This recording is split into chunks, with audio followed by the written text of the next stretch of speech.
El título de nuestra lección para este día es Lo importante.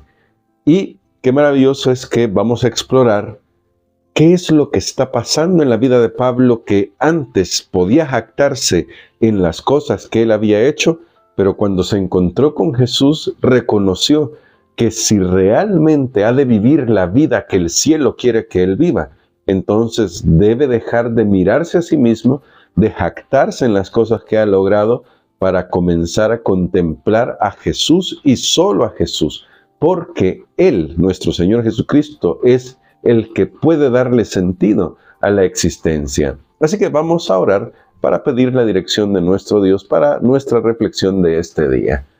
Querido Padre, gracias te damos porque tú has sido bondadoso con nosotros al darnos tu palabra y al ayudarnos a poner el equilibrio correcto en nuestras vidas sobre, primero, a quién debemos ver para ser salvos y segundo, cómo vivir una vez que tú nos has salvado. Así que pedimos que tu Espíritu Santo nos dé sabiduría en el nombre de Cristo Jesús. Amén. Para este día hay que recordar lo que hemos dicho ya esta semana. Desde los versículos 1 en adelante de Filipenses capítulo 3, el apóstol Pablo ha dejado claro que solo podemos gloriarnos en Cristo Jesús. Que nosotros, los cristianos, no nos gloriamos en lo que hacemos. Pero, y sí debo decir este pero, es importante recordar que lo que hacemos va a demostrar si realmente le hemos entregado nuestra vida a Jesús. Pero eso es algo que se estudió la semana pasada, esto de brillar, de ser una lumbrera en este mundo oscurecido por el pecado. Ayer nada menos vimos que si hablamos de logros humanos, Pablo tenía una hoja de servicio impecable. Desde la perspectiva humana, ¿quién podría haber dicho que Pablo era un pecador común como cualquier otro? Y sin embargo, Pablo lo dirá también a Timoteo y en otras ocasiones, que él era el principal de los pecadores. ¿Cómo es posible que él pueda decir que es el principal de los pecadores si cuando vemos lo que enseña la palabra de Dios nos encontramos con que él era uno de los más aventajados en el judaísmo? Bueno, Pablo finalmente hace un balance y en el verso 7 de Filipenses 3 dice: pero cuantas cosas eran para mí ganancia, las he estimado como pérdida por amor de Cristo. Y tal vez esto puede resultar un poco extraño, ¿no? Porque, de nuevo, lo decía ayer y lo repito hoy, no estamos viendo la vida de alguien que viene de la miseria y que encontró en Jesús un alivio para su miseria. No, estamos viendo la vida de alguien que lo tenía todo en el judaísmo. Era una estrella resplandeciente ya en el judaísmo. Y sin embargo, su encuentro con Jesús le abrió los ojos y le mostró cómo se ven las cosas desde la perspectiva del cielo. Y aquí es donde tal vez debemos ser cuidadosos y quiero no apresurarme y quiero ser cauteloso en lo que voy a decir. Porque cuando hablamos de las cosas que nosotros hacemos y cómo nos vemos, nosotros nos damos cuenta, o deberíamos darnos cuenta, que debido a nuestra naturaleza pecaminosa, todos nuestros logros pueden impedirnos percibir nuestra necesidad de Jesús. Y esto es tan cierto para el judío Pablo antes de encontrarse con Jesús, como para nosotros que tal vez hemos hecho una profesión de fe de cristianismo, nos hemos entregado a Jesús, pero luego hemos puesto nuestra vista en nuestros logros y eso ha empañado nuestra necesidad, nuestra percepción de la necesidad de Cristo Jesús. Por eso es que en alguna ocasión Pablo en Gálatas, él dice que habiendo comenzado por la gracia, luego terminan en las obras. Eso es inconcebible, parafraseando a Pablo. Y puede que eso nos pase a nosotros, que reconociendo que solo por gracia hemos sido salvados, luego le pongamos tanto énfasis a todas las cosas que hacemos que olvidemos que hemos sido salvados por gracia. Aquí la nota de cautela es que no estoy diciendo que el estilo de vida no importe. El problema es comenzar a pensar que estoy abonándole algo a lo que Dios ha hecho por mí. Y voy a ser muy claro con esto. Nosotros, los adventistas del séptimo día, y para quienes tal vez no pertenecen a la iglesia adventista, pero que están viendo este video, este comentario sobre Filipenses, queremos comentarle lo siguiente. Nosotros como adventistas del séptimo día creemos en la salvación solo por la obra de Jesús. Solo en Cristo Jesús somos salvos. Pero también sabemos que aquellos que viven en una relación de pacto con Dios, entonces cumplen las estipulaciones del pacto. No para obtener el favor de Dios, sino porque han sido favorecidos por Dios. No sé si logran captar la diferencia en esta expresión. Nosotros no vivimos de acuerdo a la voluntad de Dios, o al menos, voy a decirlo así, no intentamos vivir de acuerdo a la voluntad de Dios, los 10 mandamientos, los principios de la Santa Escritura, para ganarnos el favor de Dios. Lo hacemos porque Dios nos ha favorecido con su misericordia, con su gracia. Eso es lo que nosotros creemos. Pero a veces podemos poner tanto énfasis, especialmente porque enfatizamos algunos temas olvidados por el cristianismo en general, como la reforma pro salud, como la observancia del sábado, como la mayordomía, que podemos llegar a tener la idea de que haciendo todas esas cosas les estamos abonando algo a lo que Cristo hizo. Y ahí estamos equivocados. Cuando nosotros pensamos que porque yo soy vegetariano, de hecho yo soy vegetariano, pero cuando yo pienso, porque yo soy vegetariano, entonces soy mejor que otros cristianos, entonces estoy poniendo mi esperanza en mis obras. ¿Qué es lo que dice Pablo aquí? No nos gloriamos en la carne. Pero si yo miro mi vegetarianismo y digo, porque yo soy vegetariano, entonces yo ya estoy un paso más salvo que los demás, entonces estoy poniendo mi confianza, me estoy jactando, no en Cristo, sino en mi vegetarianismo. Y eso puede pasar también cada vez que yo voy el sábado a la iglesia. Incluso guardando el día correcto que dice la Biblia, el séptimo día de la semana, sábado, yo puedo llegar a pensar, como yo estoy guardando el sábado, entonces debo estar más salvo que los demás. Y hay que tener cuidado con eso.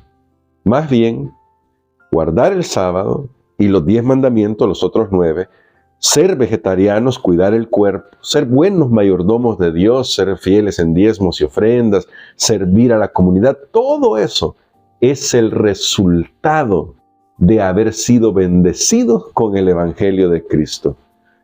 Aquí donde Pablo nos hace notar, todo lo que para mí es ganancia, humanamente hablando, en realidad yo debería pensar que es una pérdida porque me impide reconocer a Jesús, me impide ver a Jesús. Y esto me lleva, y en la lección se nos hace este llamado a considerar esta historia de Juan capítulo 9. Voy a resumirla porque es una gran ilustración esta historia y la vamos a tomar como una ilustración, aunque hay grandes lecciones aquí, pero no es el tema de hoy. En Juan capítulo 9 se nos narra la historia del hombre ciego de nacimiento y cómo, debido a las costumbres de esa época y los preconceptos de esa época, incluso los discípulos llegan a decir, ¿quién pecó? ¿Este o sus padres para que haya nacido ciego? ¿Cómo va a pecar si no había nacido? Ahora, es verdad que tenemos una naturaleza pecaminosa, pero Dios no está condenándonos por eso. Ahora, luego de la historia, lo que resalta, una de las enseñanzas que resalta y que tiene que ver con lo que estamos estudiando en nuestra lección para este día, es que los líderes judíos llegan a decir que ellos no son ciegos, que no se parecen a este hombre ciego de nacimiento que seguramente es un pecador. Ellos, según la evaluación propia que hacen, son las personas más iluminadas del mundo. Y entonces Jesús tiene que decirles algo que es maravilloso para nosotros, porque nos va a servir de lección para que comprendamos cuánto nos puede cegar nuestra jactancia en la carne. Vamos a leer desde el verso 39, al terminar la narración de esta historia en Juan 9:39. Dijo Jesús: para juicio he venido yo a este mundo, para que los que no ven, vean, y los que ven sean cegados. Está tomando lo que hizo con el hombre ciego, pero ahora lo está aplicando a la vida espiritual. Para los que no ven, los que espiritualmente están ciegos, finalmente vean la realidad, pero aquellos que creen que ven, en realidad van a demostrar que están ciegos. Entonces, dice el texto, el verso 40, algunos de los fariseos que estaban con él al oír esto le dijeron: ¿acaso también nosotros somos ciegos? Porque entendieron lo que Jesús estaba diciéndoles. Jesús estaba diciéndoles: ustedes creen que ven. Y bueno, y se lo va a decir directamente aquí en el verso 41. Jesús les respondió: si fuerais ciegos, no tendríais pecado. Pero ahora, porque decís, vemos, vuestro pecado permanece. ¿Notan? Pablo vivió esa realidad. Pablo vivió el hecho de que su jactancia en la carne al principio, en lo que él se sentía tan iluminado y en lo que él creía que veía todo con claridad, lo cegaba sobre su verdadera condición y sobre su gran necesidad de Jesús. Cuando se encontró con Jesús, entonces entendió lo ciego que estaba, que de hecho quedó ciego literalmente por 3 días. Pero ahí entendió lo ciego que realmente estaba, su verdadera condición. Entonces comprendió que había errado el camino. Había pensado que con lo que él hacía podía ganarse el favor de Dios. Y descubrió que Dios lo favoreció, le extendió su gracia, igual que a toda la humanidad, y que ahora Pablo, por Cristo Jesús, por amor a Cristo Jesús, ahora sí podía vivir una vida que honrara a Dios. ¿Dejó Pablo de guardar el sábado? No. ¿Dejó Pablo de ser estricto en su dieta como judío? No. ¿Por qué estoy destacando esto? Porque aceptar a Jesús no quiere decir que ahora nuestra moral se va a rebajar y vamos a vivir fuera de los principios. Pero ahora Pablo entendía que no era eso lo que lo salvaba. Ahora Pablo entendía que quien lo salvaba era Jesús. Y una vez salvo, una vez entregado su vida a Jesús, ahora podía rendirle todo al Señor. Ahora podía rendirle sus gustos, podía rendirle sus pensamientos, podía realmente vivir la vida que Jesús quería que viviera. ¿Qué es lo que el cielo valora? Un carácter semejante al de Jesús. ¿Y cómo es que se logra ese carácter? Solamente en comunión con Él. Y el cielo valora un carácter semejante a Jesús que alcanza a otras personas para que puedan ser objeto de la gracia de Dios. Me gusta mucho esta cita con la que quiero terminar, que aparece en nuestra lección. Y dice así: el que descendió del cielo, hablando de Jesús, puede hablar del cielo y presentar correctamente las cosas que constituyen la moneda del cielo, en las que se ha estampado su imagen y su inscripción. Él conoce el peligro en que se hallan aquellos a quienes vino a levantar de la degradación y a exaltar a un lugar junto a sí en su trono. Señala el peligro que corren al prodigar su afecto a objetos inútiles y peligrosos. Trata de apartar la mente de lo terrenal hacia lo celestial, para que no desperdiciemos tiempo, talento y oportunidades en cosas que son totalmente vanidad. Y esas cosas que son totalmente vanidad son, y lo voy a decir con todo el amor del mundo, todas esas cosas a las que los ponemos como nuestra garantía de salvación lejos de Jesús, o aparte de Jesús, o sumándole a la obra de Jesús. Puede ser mi buena conducta, mi asistencia a la iglesia. Vuelvo a repetir, todo eso está bien y es importante que lo hagamos, porque aquel que no va a la iglesia se va a enfriar. Aquel que no tiene una vida honorable, una vida digna, demuestra que no ha sido salvado por Jesús. Por eso digo, todo eso está bien. El problema son el lugar. El problema es, quiero decir, el lugar que ocupan. Es primero Jesús, así debe ser, y todo lo demás calzará en el lugar correcto. Y esto es interesante porque hasta la gente que habla para los negocios y no para el negocio de la vida eterna, que es el Evangelio, lo entiende. Cuando los principios están en el centro, entonces todo lo demás se ordena. Si Jesús está en el centro, todo lo demás se va a ordenar. Que hoy podamos apuntarle a lo importante. Lo importante es Cristo. Él es la persona importante. Si Cristo es lo más importante para nosotros, entonces todo lo demás tomará su lugar y viviremos el gozo de la salvación. Porque el Evangelio debe traer gozo y no una carga. ¿Qué tal si hoy le pedimos al Señor que nos ayude para contemplarlo solamente a Él y mirándolo a Él, que eso vamos a estudiarlo más adelante estos días, podamos correr con paciencia esta carrera y no solo con paciencia, sino además con gozo? Vamos a orar. Te damos gracias, querido Padre, porque tú has sido bondadoso con nosotros. Y queremos pedirte, por favor, ayúdanos para que tú seas lo primero y lo más importante en nuestra vida.